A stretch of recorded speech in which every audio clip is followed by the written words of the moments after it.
The Dershow. The difference between Jefferson and Trump is this. Jefferson ran on a platform of a weak presidency. We think everything should be decided by the states, by the legislatures. Weak presidency. He had been the governor, wartime governor of Virginia, very much a states' rights person, or a states' power person, to be more accurate. And he ran on the promise, if I'm elected president, I'm not going to be an activist president. I'm going to be much more passive than Washington and Adams. I'm not going to pass laws like the Alien and Sedition laws. I'm not going to do those kinds of things at all. And then he gets into office and he looks around and he says, for the country to work, a president really has to be strong and innovative and bold. You know what I'm going to do? First thing I'm going to do is I'm going to fire all the Federalists in the government. I don't like the Federalists. They're anti-democratic. Remember, Jefferson's party was called, ironically, the Democrat-Republican Party, Republican-Democrat Party, as distinguished from the Federalist Party. The Federalists were Alexander Hamilton, Adams, and Washington, the people who wanted a strong central government, less activist states.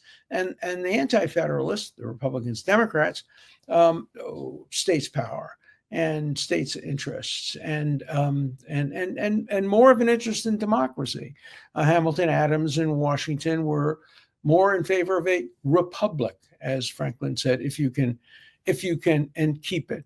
And so Jefferson campaigns on the pledge of a weak presidency, comes in, fires the Federalists, creates a tremendous conflict with the Supreme Court, whose Chief Justice is his cousin, John Marshall, refuses to accept some of the midnight judges that the Federalists had appointed Adams on the way out, leading to Marbury versus Madison in 1803, and then does the boldest thing a president has ever done, probably in the history of the country.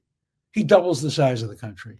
He buys Greenland. No, I forgot it wasn't Greenland. No, it wasn't Greenland. It was New Orleans and an enormous part of the country. And he does it by executive order. He negotiates. He gets a price. Congress won't pay the price. He says, hey, I'm the president. I'm buying it. Pays the money, doubles the size of the country, and we become the America we are today. That's Thomas Jefferson. You know what else he did? He had tariffs. He didn't call them tariffs, but he imposed boycotts on trade with England and France because he was having disagreements with them. So he used the power of the purse that the president has.